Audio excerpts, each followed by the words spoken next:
Hola, comment estás? J'espère que vous allez bien, on se retrouve pour une nouvelle vidéo évidemment sur la chaîne, de nouveau en facecam, ça fait plaisir. Et intro.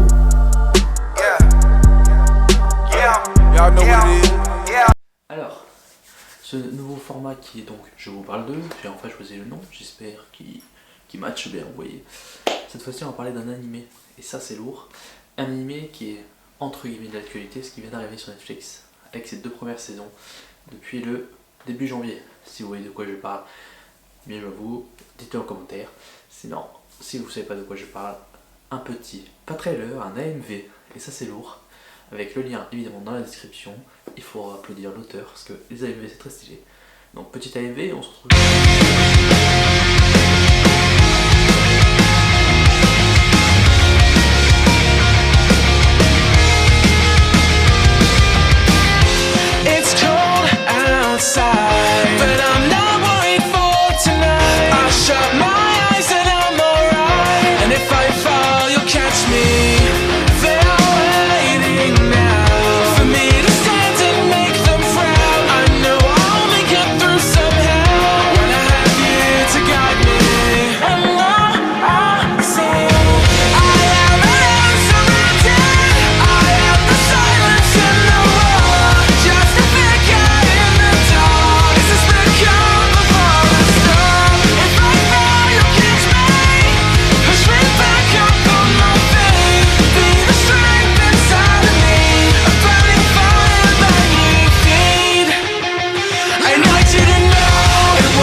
Ça envoie du lourd, hein.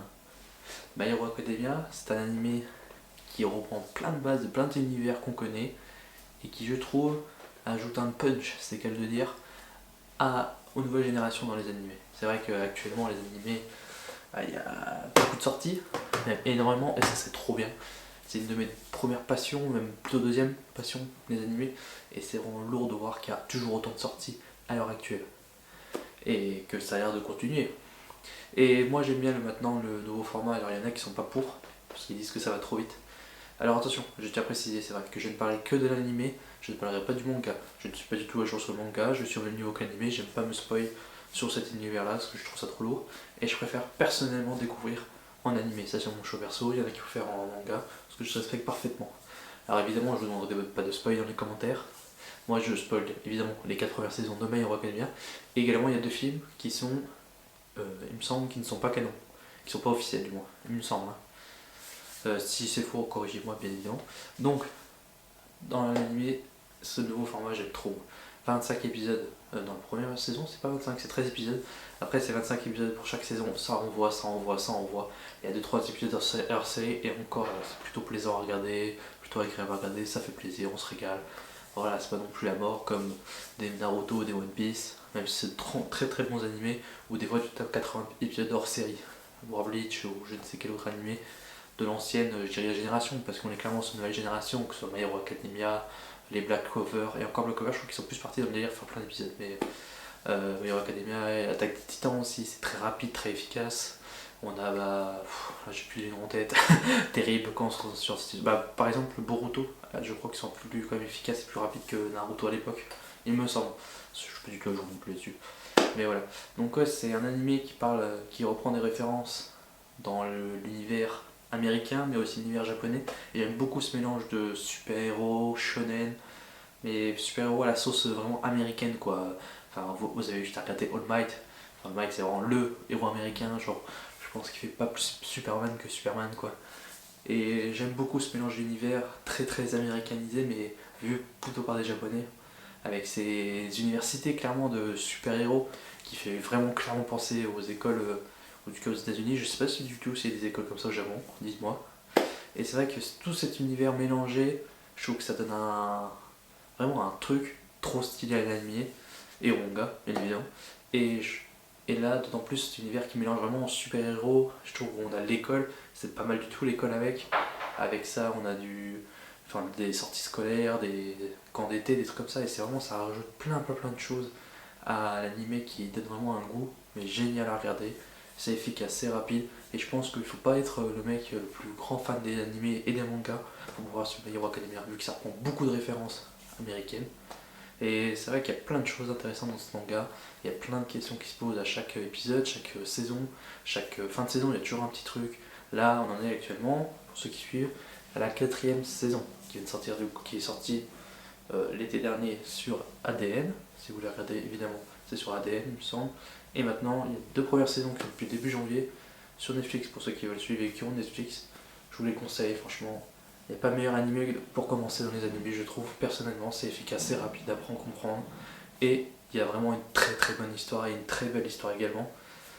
Et je trouve que tous les personnages sont travaillés avec une efficacité excellente. Chacun on leur développe l'histoire au fur et à mesure.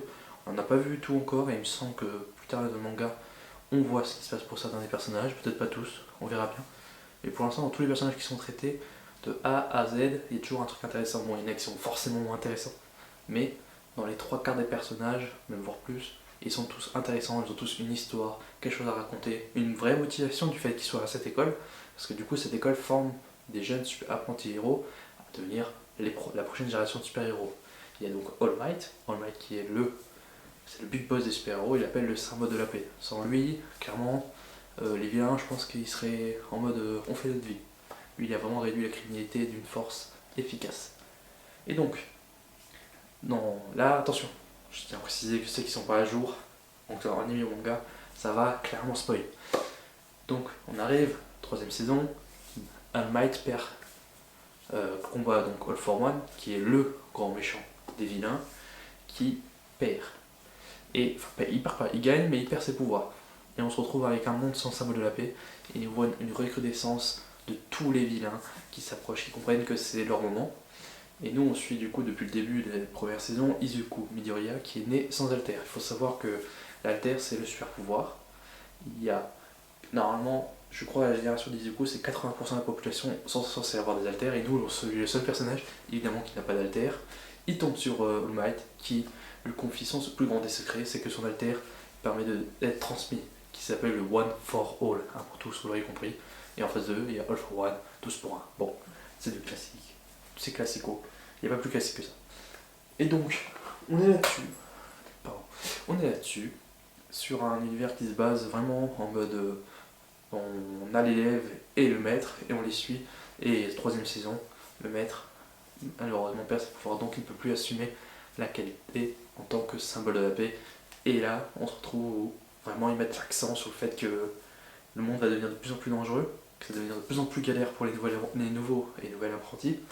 Donc il va falloir qu'ils se bougent le cul, clairement. Et il faut accélérer les choses. Et ça que j'aime, c'est qu'au final, il n'y a pas de perte de rythme. Tout le temps s'accélère, tout le temps s'accélère, tout le temps s'accélère. Et ça, c'est incroyable. Et c'est pour ça que je pense que ça va être un des classiques pour les prochaines générations My Hero Academia. Et c'est clairement en train de se confirmer au fur et à mesure des saisons qui se passent. Et ça, c'est lourd. Et je pense qu'il y a plein de bonnes choses qui vont arriver dans cet animé. Voilà, après, je sais pas trop quoi dire de plus, si ce n'est que vous conseiller d'aller le voir. Parce qu'il n'y a pas meilleur animé pour moi. Attention, hein, de cette nouvelle génération, hein, je parle pas des anciens animés, parce que oui, il y a bien meilleur avant, il y aura peut-être meilleur après, mais pour l'instant, en ce moment, je trouve que c'est un des animés qui se démarque le plus dans son originalité, dans son efficacité, et dans son traitement des personnages et de l'histoire. Franchement, pour moi, en ce moment, il n'y a pas meilleur. Donc voilà, si il y en a que vous pensez qu'il y en a des meilleurs, évidemment, en commentaire, vous me dites ce que vous en avez pensé. Hein. Ce que vous me conseillez aussi, parce que peut-être que je connais pas tout, je vous répondrai s'il y en a que je connais ou je connais pas. Évidemment, si la vidéo vous a plu, le like, le commentaire, vous connaissez la recette. Si c'est pas déjà fait, l'abonnement, ça fait giga plaisir. Et puis on se retrouve pour une prochaine vidéo, je ne sais pas trop quand, je ne sais pas sur quel format, et ça fait plaisir. Ciao les mecs.